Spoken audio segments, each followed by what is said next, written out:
राजूर गणपती येथे आज अंगीकारी चतुर्थी निमित्ताने मोठ्या प्रमाणावर भाविकांची भक्त दर्शनासाठी आलेली होती। दर्शनासाठी भाविकांच्या लांबच लांब रांगा लागलेल्या होत्या। राजूर गणपती हे 350 खंडपीठापैकी एक असून भाविक महाराष्ट्राच्या कानाकोपऱ्यातून दर्शनासाठी पायी येत असतात। लाखो भाविक राजूरमध्ये दर्शनासाठी आले असल्याने अनुचित प्रकार घडू नये म्हणून पोलीस प्रशासनाच्या वतीने मोठा बंदोबस्त यावेळी ठेवण्यात आलेला होता। चला तर मग बघूया भाविकांची प्रतिक्रिया।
आम्ही राजूरून आलो सर।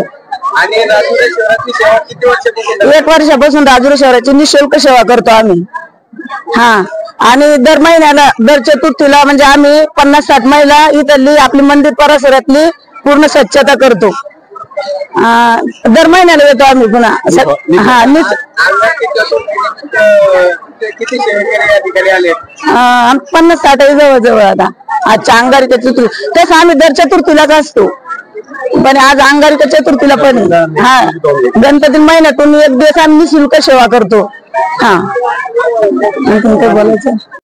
या ठिकाणी श्री राजुरेश्वराची सेवा करण्यासाठी काही भाविक भक्त या ठिकाणी आलात। तर तुम्ही कुठून आलात?